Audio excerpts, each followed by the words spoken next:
Assalamualaikum warahmatullahi wabarakatuh. Salam pramuka. Di sini kakak akan menjelaskan seperti apa dan bagaimana tata cara mengurus jenazah dari memandikan hingga mengkafani. Sebelumnya kakak minta maaf karena untuk memandikan karena kurangnya fasilitas, jadi kakak mengambil video dari YouTube. Dan untuk mengkafani kakak nanti akan menunjukkan bagaimana tata caranya. Sekian, kita simak video-video. Jadi setelah saudara kita meninggal, pasti meninggal, maka yang pertama lakukan apa? Pertama, memejamkan matanya. Biasanya orang itu kan meninggal terbuka. Rasul mengatakan, idza qubidur ruh tabi'ul basar. Orang udah cabut nyawanya, diikuti matanya, cabutnya kepala, akan begini. Dan mulutnya terbuka. Maka langsung segera katukan. Beberapa saat, jangan langsung lepas sampai dia diam. Maka kadang-kadang kita sampai temukan sampai diikat tuh, karena nggak ditutup waktu meninggal. Terbuka tuh akan diikat itu. Ya, terlambat. Langsung dikit pulang. Nah, setelah itu langsung ditutup. Tutup seluruh gini, tutup gini. Nah, kemudian keluarganya ya segera ini diberikan peralatan mandikan. Untuk mandikan gimana caranya? Tentunya harus melepas pakaiannya semuanya. Jenazah itu lagi tidak harus didekapkan, kalau harus didekap di sini aja. Kenapa? Jenazah itu cepat kaku ya. Nanti kalau sedekap dimandikan sulit. Dilepaskan pakaian juga sulit juga. Dan nggak ada sunnahnya sedekap, nggak ada. Sunnah sedekap orang sholat saja sunnah sedekap itu. Jenazah nggak ada. Bahkan jenazah itu kalau didekapkan nanti kebutuhan kafan lebih lebar. Kan begini kan lebih lebar nanti. Kalau gini enggak. Begini aja. Tutup ini kemudian kita angkat atau kita lepas di kamarnya atau kita angkat dilepas pakainya di tempat ruang begini. Perhatiannya. Tertutup kalau bisa ini ya. Nah, melepas pakaiannya itu kalau masih lemas dilepas biasa agar pakaiannya bisa dimanfaatkan saat yang hidup. Dengan cara bagaimana? Ini satu orang Ustadz megang ini satu di atas ini, nah, ini pegang ini, yang Ustadz pegang gini. Nah, satu melepas pakaiannya ya. Jadi yang melihat nanti hanya yang melepas saja. Yang enggak, jadi lepas pakaiannya, sama lepas semuanya. Ini kalau masih lemas. Tapi kalau sudah kaku, pakai gunting. Gunting gini, gunting sampai gini. Celana pakai sampai pegang, tinggal lepas. Lepas semuanya, baru kemudian diangkat ke tempat di mana kita mandikan. Tetap ini Pak, tutupnya ini. Tutupnya kalau bisa seperti ini, yang tebal seperti handuk ini, dan dua. Cuman yang satu jangan tutupkan, satu ditahan, nanti untuk pengganti nanti. Nah setelah itu, ini langsung dimandikan. Kalau bisa, kalau ini mejanya kan udah bagus ini kan ada ininya kan. Nah, jangan kalau bisa semisal mungkin jangan langsung ditaruh di atas papan meja. Kenapa? Kalau nggak begini nanti kotorannya kemana-mana. Kalau ini kotorannya bisa turun sini, langsung turun ke sini. Ini meja ini banyak dijual nih, udah banyak jual nih, paling bagus ini, gini jual. Nah kemudian setelah itu dimandikan. Dimandikan itu mungkin yang proses ini 3. Satu mengambil air. Nah airnya siapkan. Air itu yang bisa, yang sunnahnya tercampur dengan daun bidara. Pakai gentong ini, ambil daun bidara ditumbuk, dicampurkan. Itu kemudian satu ember kecil begini, air yang tercampur dengan kaldu barus. Kecil saja. Jadi yang besar ini dengan daun bidara, ini. Nah sunnahnya nanti untuk memandikan itu ganjil. 1, 3, 5, 7 atau lebih itu usaha ganjil. Karena Rasul pernah sama itu iksilniha bima in wasidrin talatan au khamsan au saban aktar mendalik. Kata Rasul, mandikan putriku dengan 3 gayung, 5 gayung atau lebih kalau itu membutuhkan dengan jumlah ganjil. Nah, yang itu kan ini sudah terlepas ya bajunya ya. Maka 2 orang tetap megang, 2 orang megang. Satu ini satu ada, ini satu belakang. Ini Ustadz pegang ini, nah satu situ, nah gitu, nah 2 orang proses memandikan. Jadi yang melihat badan jenayah yang mandikan saja. Ini nggak melihat yang megang ini. Yang satu siap untuk menyiapkan sabunnya, airnya, yang dibutuhkan. Dan sebisa mungkin pakai media. Medianya apa? Pakai masker, sarung tangan. Ada semuanya di sini ada sarung tangan. Untuk apa? Ini ada dua manfaatnya. Jadi orang itu meninggal berpotensi menularkan penyakit. Ya. Orang itu meninggal berpotensi menularkan penyakit. Nah, penyakit orang meninggal itu bisa lewat sentuhan. Lewat sentuhan. Maka upayakan disampaikan pakai masker juga pakai sarung tangan. Itu sunnah. Jadi itu untuk medisnya. Jadi itu menghindari. Jadi untuk menghindari penyakit tadi sekali lagi, pertama pakai sarung tangan, pakai masker. Yang kedua, secara sunnah begini, agar dengan pakai masker, pakai sarung tangan, kita nggak menyentuh aurat langsung, kita nggak menyentuh kotoran langsung. Jadi ya gini.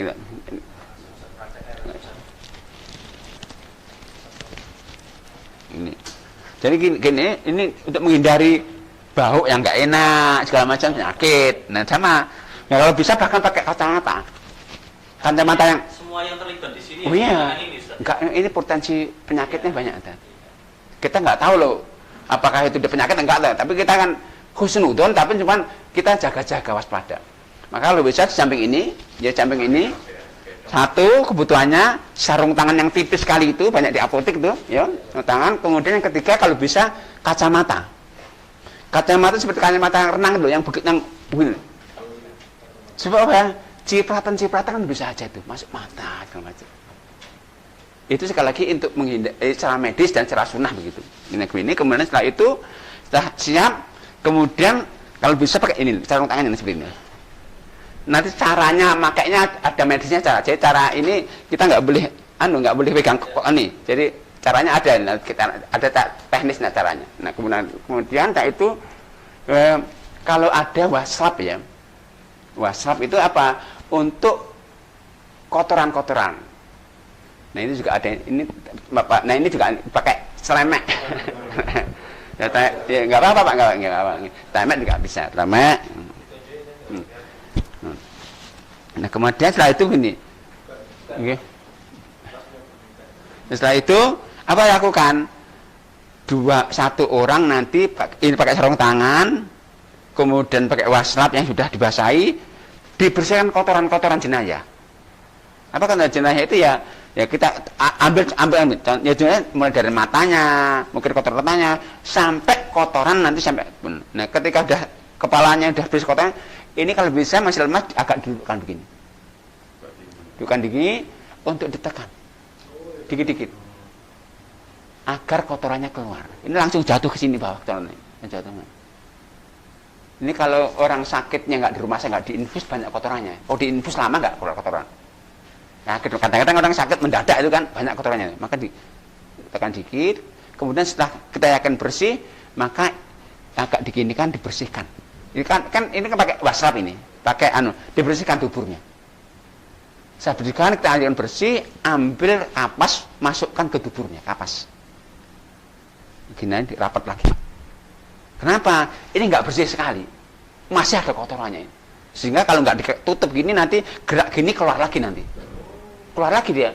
Karena ini udah nggak berfungsi kan, udah terbuka sama sekali, maka gerak gini keluar lagi, keluar. Maka setelah kita yakin bersih, kita tutup dengan kapas, kalau itu plester aja nggak apa-apa tuburnya. Ini berarti sudah bersih kan kotoran, sudah bersih. Kemudian berikutnya diwudukan. Wudukan yang rukun saja, yaitu wajahnya. Ini basah gimana? Jangan basah. Wajahnya. Kemudian yang kanan, zaman sampai siku, kiri, usap kepalanya, kemudian kakinya. Juga 3 kali. 1 kali cukup. Iya digerujuk aja, digerujuk. Digosok dengan. Setelah itu dari wudukan baru mulai menyiram. Mulai dari kepalanya, jadi ambil satu mulai dihitung nih, ya 1. Ya. Jadi 1, perusahaan gini, Kalau udah basah semuanya, disabuni, dikeramasi. Setelah itu diiringkan ke kanan. Untuk apa? Untuk menggosok yang sini, bawah, belakang. Samping kan? Samping, kemudian dibersihkan lagi dengan sabun. Ya. Setelah itu baru miring ke kiri. Sama. Disiram lagi. Siram lagi, disabun lagi. Sabun lagi, setelah itu udah berarti kan ini udah tersabuni semua ya. Baru kemudian dibilasi sabun-sabunnya. Dihitung lagi tadi berapa tadi, kalau tadi 5, 6, 7 sampai bersih semuanya. Jadi udah sabunnya hilang semua, bersih. Ini tadi tertutup loh ya. Betul ya. Nah, setelah bersih ini langsung dihandukkan. Dihandukkan nih. Kain enggak, kain yang tadi kan belum basah ini kan diangkat gini kan. Dihandukkan kan. Ini kan kain handuk ini. Handukkan, kalau bersih dihandukkan, dibasahkan, ambil handuk yang kedua. Jadi diambil, anggap dari kain ihram yang kedua, bentangkan di atasnya. Ini dianggap kain ihram, bentangkan di atasnya. Nah, kemudian yang basah diambil. Ini basah kan? Diambil. Basah, diambil. Ini udah basah, ini diambil. Nah, berarti ini sudah bersih dengan penutup kering. Ya, udah selesai kan? Tinggal bawa ke tempat di mana ada tim yang menyiapkan kafan. Bagaimana adik-adik setelah menonton video di YouTube tadi? Sudah pahamkah atau belum? Jika belum, silakan disimak lagi ya. Nah, pada kesempatan kali ini kakak akan menjelaskan tata cara mengkafani jenazah ya. Langkah pertama, kita bentangkan tali sesuai dengan kebutuhan dan sesuai ukuran mayat ya. 3 atau 5 gitu.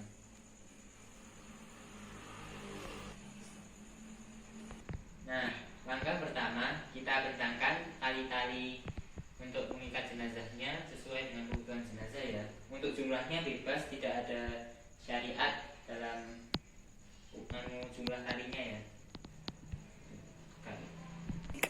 Nah, langkah kedua kita bentangkan juga ini kan yang kafan yang pertama di sebelah sini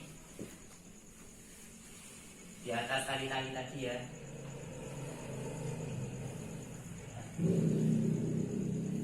Lalu dilanjutkan dengan kain yang kedua di sampingnya.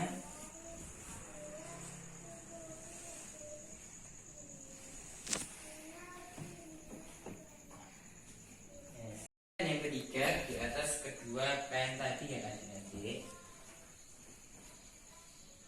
Ini bisa dilihat. Lalu angkat mayatnya di atas kain kafan tadi ya adik-adik.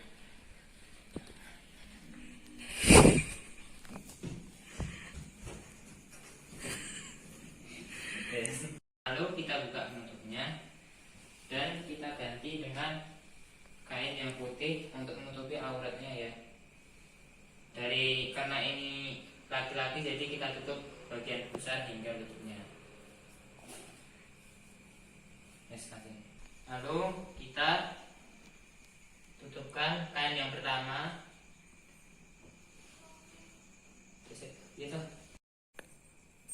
Lalu kita tutupkan kain kafan yang pertama dari kiri ke kanan.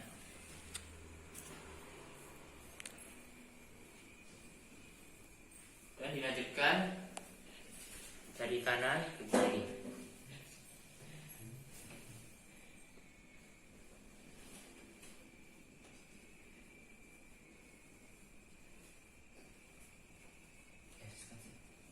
Dan dilanjutkan lagi dengan menutup kain yang selanjutnya dari kiri ke kanan.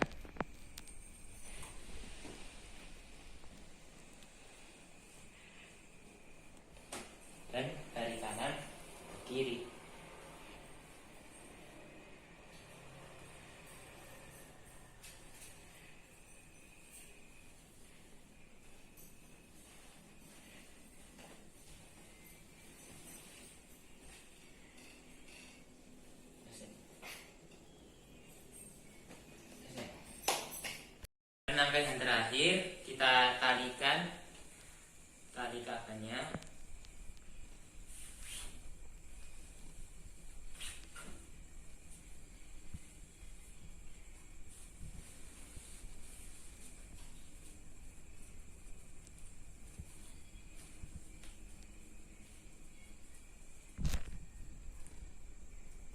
kita tali dengan tali yang seperti ini agar nanti mudah dibuka ketika prosesi penguburan.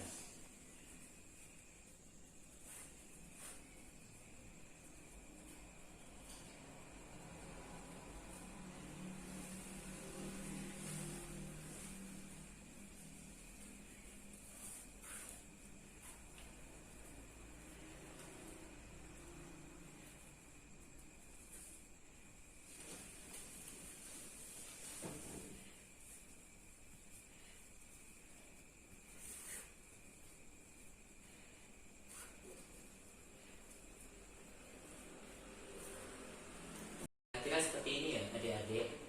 Nanti setelah kita seperti ini, kita angkat menuju kuburan dan kita kuburkan. Dari saya kurang lebihnya mohon maaf. Wassalamualaikum warahmatullahi wabarakatuh.